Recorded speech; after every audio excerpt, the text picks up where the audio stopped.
E agora vamos falar de esporte. Final de semana movimentado com os estaduais. O Vinícius já está aqui com a gente e vai trazer os detalhes dos principais jogos do país.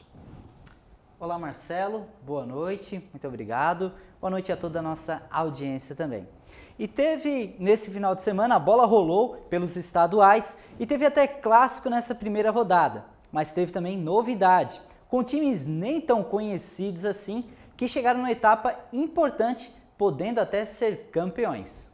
No Rio Grande do Sul, Caxias e Grêmio se enfrentaram pelo jogo de ida para a final do Campeonato Gaúcho. Quem saiu na frente foi o Caxias. Logo no início do jogo, aos 7 minutos, Adriel abriu o placar após invadir a ponta esquerda e chutar cruzado. Ainda nos acréscimos do primeiro tempo, o Grêmio empatou após cobrança de escanteio. Bruno Vini escorou de cabeça para o meio e Vina, na pequena área, desviou para as redes. O jogo terminou tudo igual, 1-1. Em Santa Catarina, o atual campeão catarinense Brusque foi até Criciúma enfrentar o Tigre. O time carvoeiro fez o único gol da partida, já aos 45 do segundo tempo. Lohan dos Santos marcou após receber dentro da grande área. O gol levou 3 minutos para ser confirmado após checagem do VAR. Final de jogo, 1-0 para o Criciúma.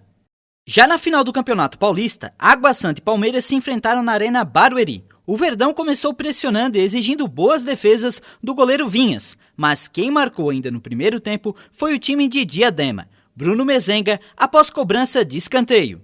Também de escanteio, o Palmeiras deixou tudo igual com a joia da casa Hendrick, mas aos 47 do segundo tempo, Bruno Mezenga, novamente, após receber uma bola enfiada na grande área, deslocou o goleiro e deixou o Água Santa com vantagem de 1 gol para a próxima partida. Final de jogo, 2-1. Fla-Flu na final do Rio de Janeiro e teve lei do ex 2 vezes. Ayrton Lucas e Pedro marcaram os 2 gols da partida para o rubro-negro. Com troca de passes em frente à área, o lateral esquerdo recebeu livre e chutou cruzado. Já o Pedro recebeu na grande área e bastou deslocar para o fundo da rede. 2-0 para o Flamengo. Pois é, Marcelo, como você pôde ver ali, nada definido, embora o Flamengo tenha aberto o placar de 2-0, ainda é clássico, tudo pode acontecer, então não está definido, e os demais jogos ali, a diferença é pouca, alguns jogos empatados, então nada definido ainda. Mas agora, Marcelo, nós vamos falar de uma fera, que inclusive já esteve aqui na Pix TV, né, Marcelo? Você assistiu também aqui pelo Estúdio 1, teve a participação para trazer o Adelson Rodrigues aqui, Marcelo.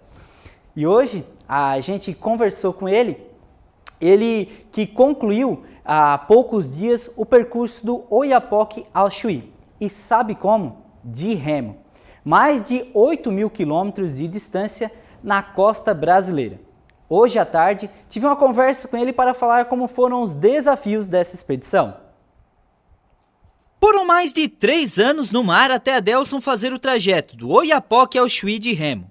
A expedição finalizou no fim do mês de março. Foram mais de 8.000 quilômetros de percurso, distância que exigiu bastante preparação do atleta. Eu me preparei remando 2.000 quilômetros antes disso, tá? Em 2019, e 2020 eu comecei a expedição.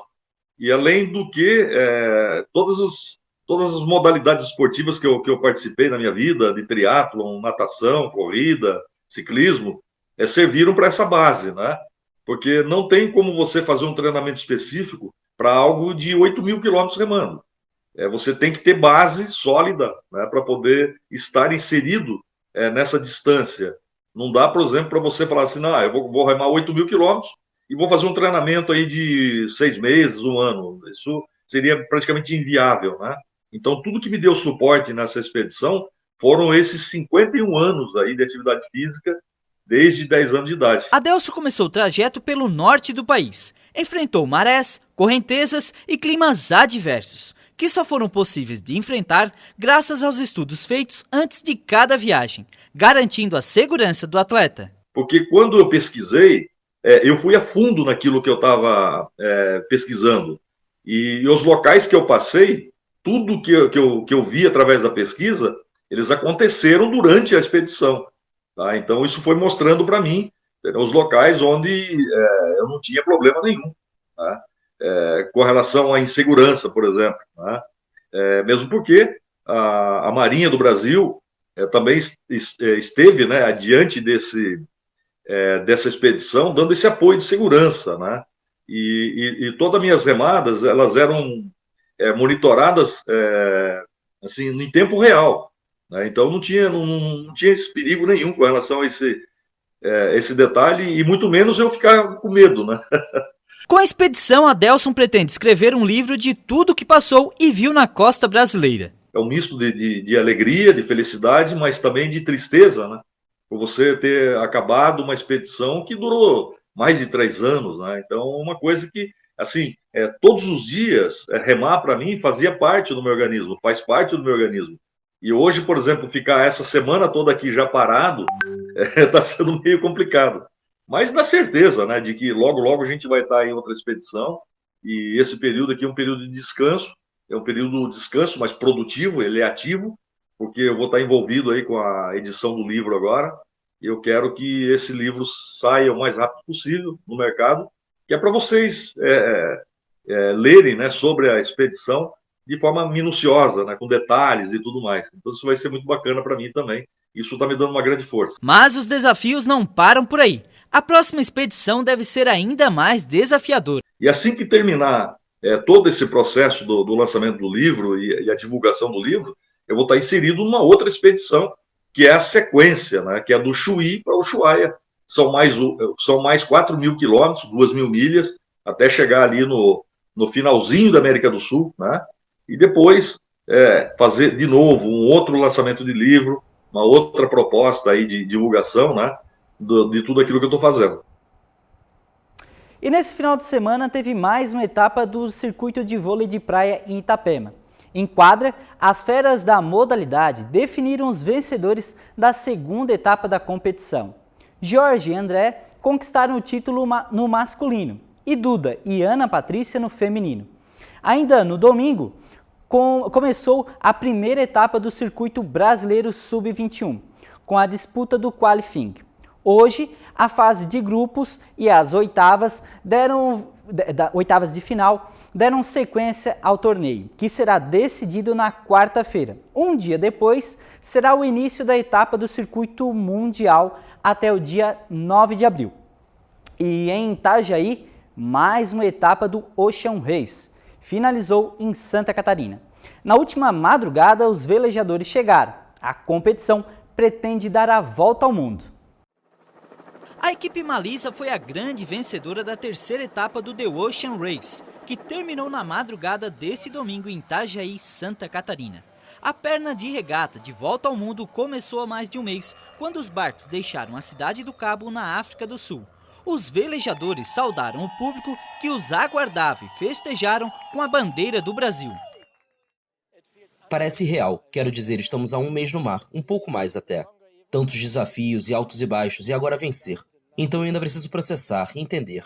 E sermos recepcionados dessa maneira tão agradável aqui, com tantas pessoas no meio da noite. Essa foi a etapa mais longa da história da regata. Com a vitória, a Malisa conquistou o segundo lugar na classificação geral. A próxima etapa começa no dia 23 de abril, em direção a Newport, nos Estados Unidos. Um trajeto de 5.500 milhas náuticas. Os veleiros ainda vão passar pela Dinamarca, Alemanha, Holanda e, por fim, Itália. O governador de Santa Catarina esteve presente e falou da importância de a competição ter tido a parada no estado. A Fórmula 1 dos mares, e Santa Catarina se sente muito honrada por eles ter esse destino aqui. Então nós vamos fazer de tudo para que eles sejam muito bem-vindos. Estava dizendo que nós vamos preparar para as próximas, para que a gente consiga continuar sediando aqui. Isso traz divisa, isso eleva o estado de Santa Catarina, além de mexer com a economia, que isso tudo é importante para os municípios, para Itajaí, para Balneário, para toda a região aqui. Bem, primeiro é uma grande satisfação receber o governador Jorginho Melo aqui. Isso mostra a representatividade e a força de um evento como esse, que além de ser um evento promocional, um evento de entretenimento, é um evento de esporte, é um evento de negócio, é um evento que conecta o DNA de Itajaí com o mundo náutico, que vem se promovendo, se profissionalizando a cada ano, né, a ponto de chegar aonde estamos, né? de ter esse espaço econômico no PIB catarinense, de ser um produto alinhado em várias vertentes, na construção naval de pequeno porte, grande porte, na construção naval de lazer. Então, a grande satisfação, esse evento ele entrega um resultado que conecta tudo isso, né? Um resultado que conecta as pessoas ao mar, ao DNA de Itajaí e a esse grande desenvolvimento econômico. Eram essas as informações do esporte, Marcelo. A gente se vê amanhã nas reportagens e na próxima segunda todos os detalhes das finais dos estaduais.